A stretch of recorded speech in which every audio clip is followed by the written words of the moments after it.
Hello friends, अपने इस tutorial में हम एक सिंपल स्ट्रक्चर क्रिएट करना सीखेंगे। स्ट्रक्चर्स के मेंबर्स को किस तरह से डिक्लेयर किया जाता है, या फिर बाद में हम ये देखेंगे कि स्ट्रक्चर के वेरिएबल्स को डिक्लेयर करके यानी कि क्रिएट करके किस तरह से स्ट्रक्चर्स के मेंबर्स को एक्सेस किया जाता है। तो सबसे पहले हम एक स्ट्रक्चर डिक्लेयर करेंगे।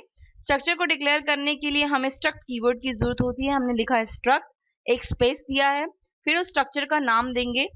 लाइक हमने यहाँ लिखा है बुक्स। मैं यहाँ पर बुक्स नाम का एक स्ट्रक्चर क्रिएट कर रही हूँ, जो मैं बुक्स का रिकॉर्ड मेंटेन करने के लिए यहाँ पर यूज करूंगी। फिर मैंने यहाँ पर कर्ली ब्रेसेस लगाए हैं। कर्ली ब्रेसेस ओपन करेंगे और उसके अंदर हम स्ट्रक्चर्स के मेंबर को डिक्लेयर करेंगे। फिर हम कर्ली ब्रेसेस क्लोज करेंगे एंड देन सेमीकोलन, यानी कि स्ट्रक्चर की बॉडी को टर्मिनेट करने के लिए हम सेमीकोलन का यूज करेंगे। तो मैंने लिखा स्ट्रक्ट स्पेस बुक्स। बुक्स हमारा स्ट्रक्चर का नाम है। उसके बाद हमने यहाँ पे कैर स्पेस टाइटल। टाइटल नाम का एक एरे बनाया है जिसमें टोटल उसका साइज जो है वो 50 है। इसी तरह से हमने कैर ऑथर, कैर सब्जेक्ट और इंट बुक आईडी, ये सभी हमने बुक्स नाम के स्ट्रक्चर के मेंबर्स जो हैं वो डिक्लेयर कर दिए हैं। फिर हमने यहाँ पे सेमीकोलन लगाया है, मेन की स्टार्टिंग की है। अब मैं इस बुक नाम बुक्स जो मेरा एक डाटा टाइप बन गया है जो कि स्ट्रक्चर टाइप का है, इसके वेरिएबल्स को डिक्लेयर करना चाहती हूँ। अगर मैं यहाँ पर ही वेरिएबल को डिक्लेयर कर देती तो मैं सिंपली यहाँ पर वेरिएबल डिक्लेयर करती देन सेमीकोलन। बट अगर मैं मेन में स्ट्रक्चर का वेरिएबल डिक्लेयर करूंगी तो मुझे स्ट्रक्ट कीवर्ड की जरूरत होगी। तो मुझे लिखा स्ट्रक्ट स्पेस स्ट्रक्ट, यानी कि जिस टाइप जो डाटा टाइप मैंने क्रिएट किया है वो मैं लिखूंगी यहाँ पे बुक्स। इट मीन्स ये बता रहा है कि बुक मेरा जो टाइप है वो स्ट्रक्चर टाइप का है। और फिर मैं एक स्पेस दूंगी और वेरिएबल का नाम लिख लूंगी, या एक book one. Book one is a variable of books structure type. अब इसी तरह से मैंने एक और वेरिएबल डिक्लेयर कर दिया struct books space book two. अब book one and book two जो है वो दोनों बुक्स टाइप के हैं और बुक्स जो है वो है स्ट्रक्चर टाइप का है। अब मैं इन दोनों वेरिएबल्स ने अपने मेंबर्स की कॉपी जो है वो ले ली है।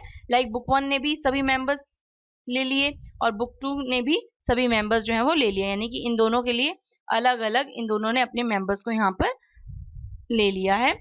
अब हम यहाँ पर इसके मेंबर्स को वैल्यू देंगे और फिर बुक टू के मेंबर्स को वैल्यू असाइन करेंगे, यानी कि वैल्यू एक्सेस करेंगे। तो अब आप देख रहे हैं कि यहाँ पर हमने ये तीनों कैरेक्टर टाइप के लिए हैं, title author and subject. String type को वैल्यू देने के लिए हम यहाँ पर एक फंक्शन का यूज कर रहे हैं strcpy। strcpy string copy function है। जैसा कि आप जानते हैं कि स्ट्रिंग कॉपी फंक्शन का यूज हम एक स्ट्रिंग की वैल्यू को दूसरी स्ट्रिंग में कॉपी करने के लिए करते हैं। तो हमने यहाँ पे लिखा book one dot title. Structure के मेंबर्स को एक्सेस करने के लिए हम डॉट ऑपरेटर का यूज करते हैं। सबसे पहले हमने वेरिएबल का नाम लिया बुक वन डॉट, फिर हमने मेंबर का नाम लिखा जिसे हम वैल्यू दे रहे हैं टाइटल, कॉमा डबल कोट्स में हम जो वैल्यू देना चाहते हैं वो हमने लिख दिया लर्न C++ प्रोग्रामिंग, यानी कि अब ये वो स्ट्रिंग है जो टाइटल स्ट्रिंग में कॉपी हो जाएगी। आप ये भी बात का ध्यान रखेंगे कि स्ट्रिंग कॉपी फंक्शन यूज करने के लिए आपको string.h हेडर फाइल को इंक्लूड करना होगा। अगर आप इस फाइल को यहाँ इंक्लूड नहीं करते हैं तो कंपाइलर जो है आपको कंपाइल टाइम पे एरर देगा। String copy book one dot author, comma लगाने के बाद डबल कोट्स में हमने लिखा ABCDEF। इसी तरह से book one dot subject C++ programming. Book one dot book ID, यहाँ पे बुक आईडी जो है वो इंटीजर टाइप का है। आप देख रहे हैं इंटीजर टाइप को वैल्यू देने के लिए हम सिंपल इक्वल टू का साइन लगाएंगे और 1 2 3 4 5 यहाँ पे कोई भी वैल्यू आप दे सकते हैं जो कि इंटीजर टाइप की हो, देन सेमीकोलन। आप स्ट्रिंग टाइप को वैल्यू देने के लिए स्ट्रिंग कॉपी फंक्शन का यूज करेंगे और इंटीजर टाइप को देने के लिए आप सिंपली वेरिएबल का नाम लिखेंगे, डॉट ऑपरेटर लगाएंगे, मेंबर का नाम लिखेंगे और उसे वैल्यू इनिशियलाइज कर देंगे। इसी तरह से हमने बुक टू वेरिएबल को भी वैल्यू इनिशियलाइज की है। String copy strcpy book to dot title, book to dot author, book to dot subject and book to dot book ID. अब हमने जो वैल्यूज इन्हें दी हैं उन वैल्यूज को हम प्रिंट करना चाहते हैं। प्रिंट करने के लिए हमने सिंपल सी आउट लिखना है और फिर मैसेज प्रिंट करा हमने बुक वन टाइटल और फिर book one dot title.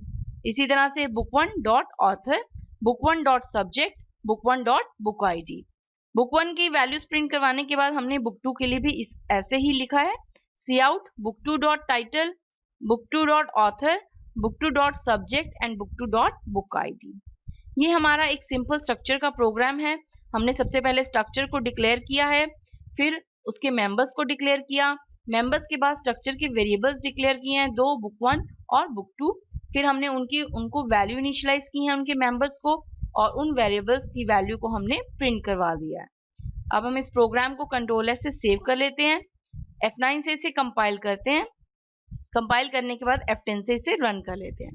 Run करने के बाद आप देखेंगे book 1 title is this, book 1 author ABCD, book 1 dot subject is this, book 1 ID is this.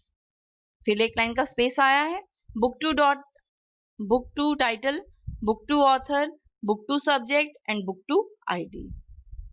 ये था हमारा एक सिंपल प्रोग्राम कि किस तरह से हम एक स्ट्रक्चर डिक्लेयर कर सकते हैं, उसकी बॉडी में किस तरह से मेंबर डिक्लेयर करते हैं, और मेन में हम किस तरह से स्ट्रक्चर के वेरिएबल्स को डिक्लेयर करते हैं और उसे एक्सेस करते हैं। मिलते हैं अपने नेक्स्ट ट्यूटोरियल में। Till then bye, thank you.